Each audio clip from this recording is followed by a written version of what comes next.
Su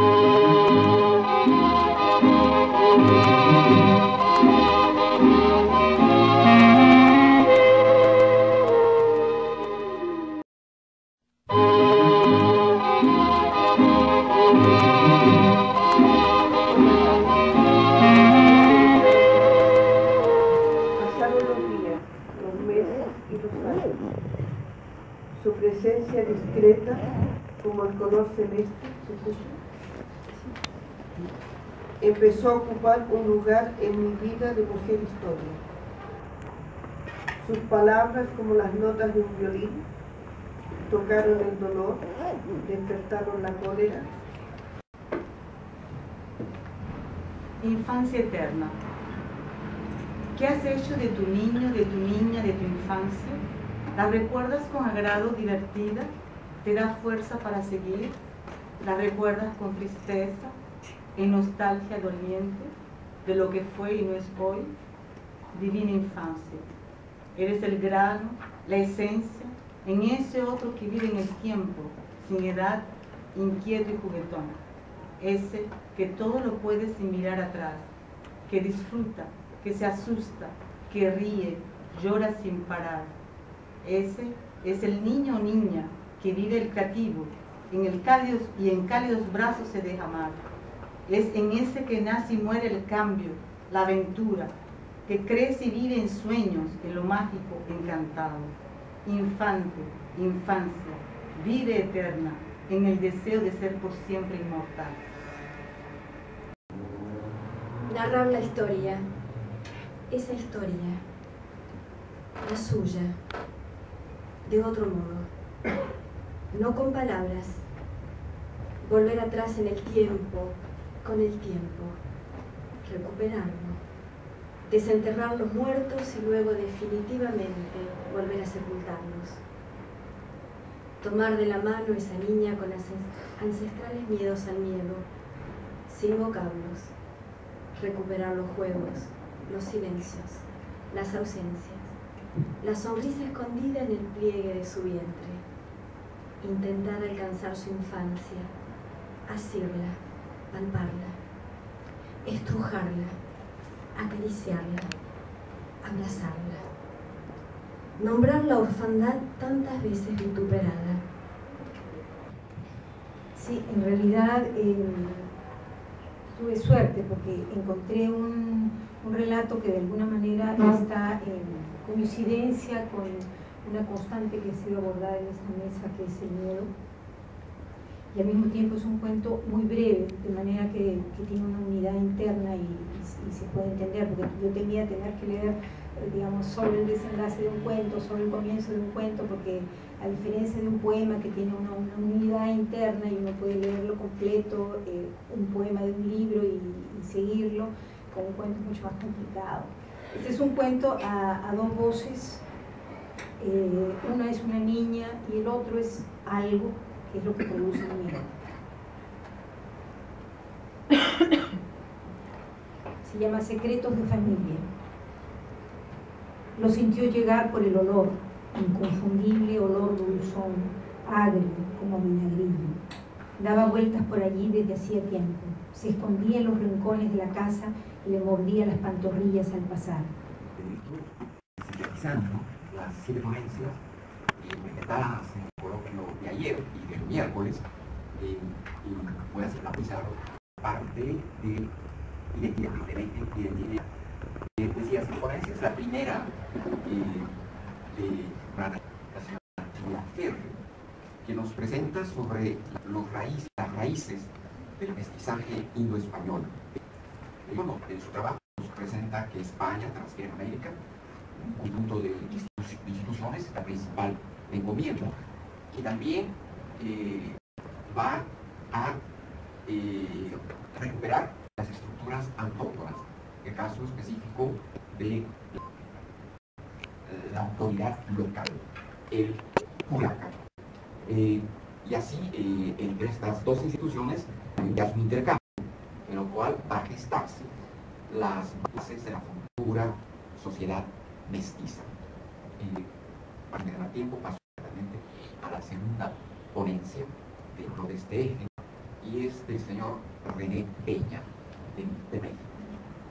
El señor Peña nos analiza el paso de imágenes codificadas a través del tiempo, desde la colonia hasta la época actual, en lo cual nos dice que hay un conjunto de imágenes que van a tener una influencia importante en la formación, identificación de la colectividad.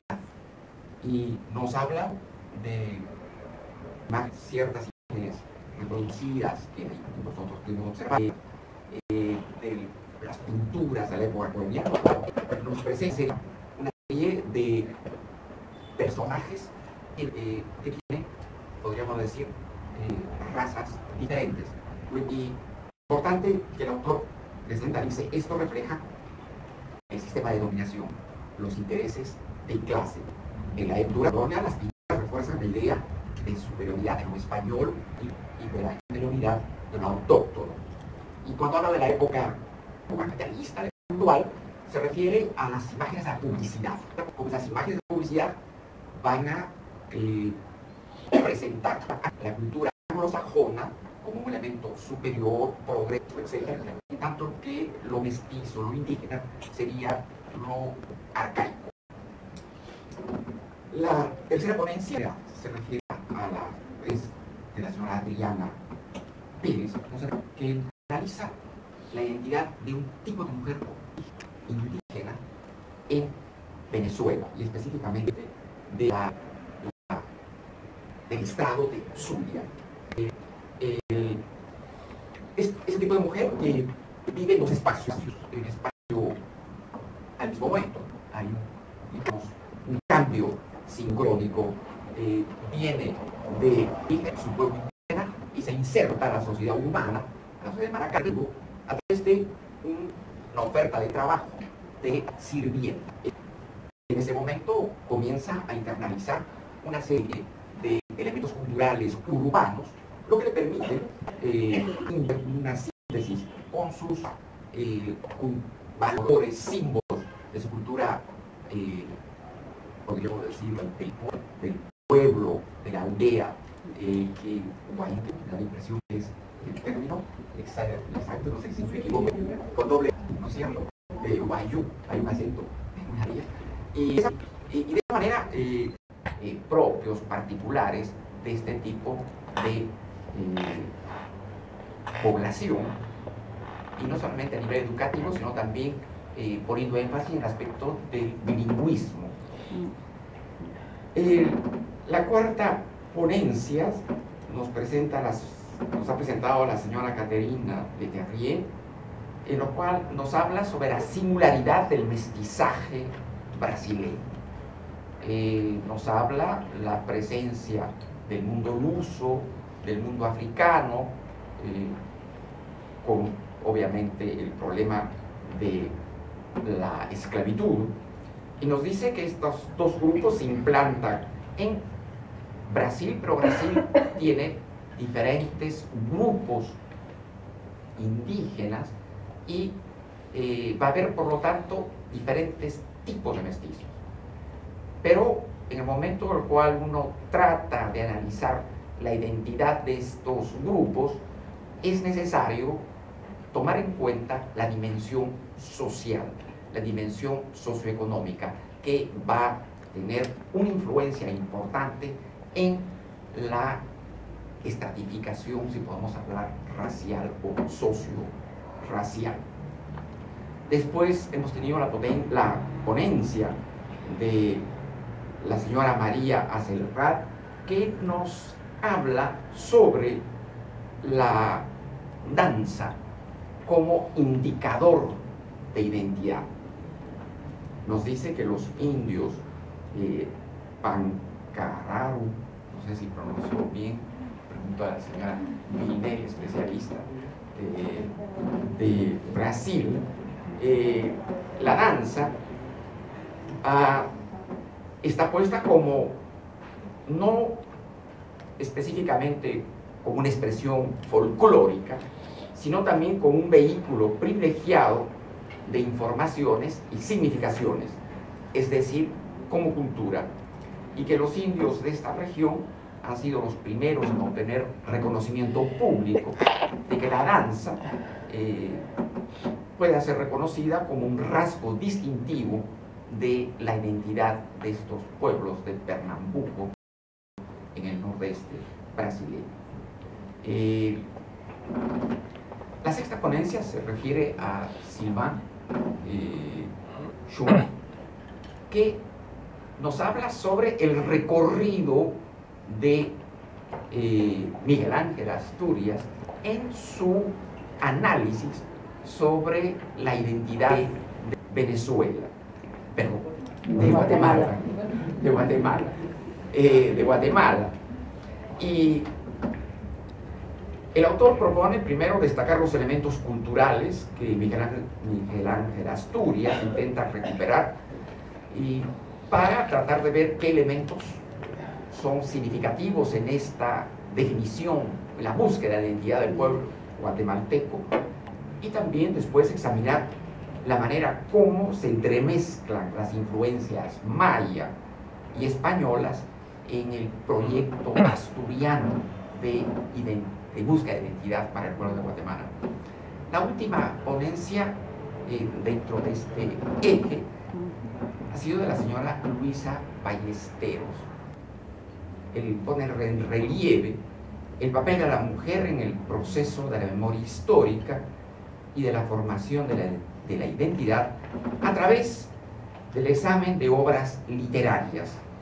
La autora nos presenta a escritoras latinas como Lidia Cabrera, entre ellas, no citan todas, que van a reescribir la historia con el fin de recuperar la memoria del mundo indígena. Nos dice que estas escritoras utilizan mitos precolombinos y símbolos naturales y dan la palabra a las mujeres, actoras y testigos de las diferentes luchas por la libertad. Gracias. Bueno, entonces yo voy a presentar rápidamente el eje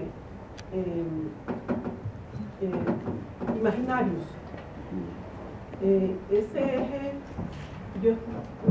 para mí fue una gran sorpresa encontrar una cantidad de ponencias sobre la temática de las mujeres, ya sea, por ejemplo, comenzando por Malinche, que es un personaje muy controvertido y que ha servido para la literatura porque, como dice Octavio Paz, es la representación más abyecta de la feminidad. Es decir, y hay escritoras que se han puesto a decir, pero no es posible, esta mujer fue esclavizada, se la regalaron a Cortés.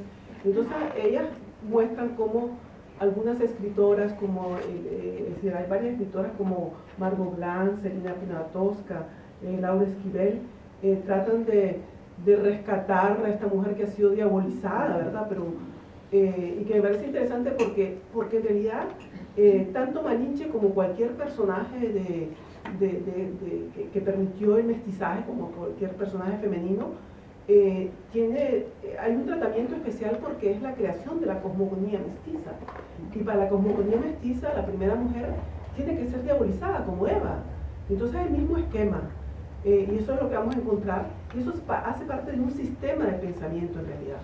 Entonces, y lo que pasa es que eso es lo que todavía no se ha logrado en algunos trabajos sobre la temática de las mujeres, porque actualmente hay estudios, es decir, toda la teoría de género, que nos muestra que los géneros son construcciones sociales que han servido para establecer una jerarquización y para asegurar acarrear la muerte del trabajo reproductivo. Entonces, lo que pasa es que ahí además son los hombres, porque la hembra humana es diferente de la hembra animal. La hembra humana, que por lo general aparece en el Amazonas, es en un programa biológico, genético, hasta que le permita asegurar el trabajo de fecundación, de reproducción del macho humano. En la hembra animal todo eso está ya ordenado por la biología, y la hembra humana aparece completamente sin programa.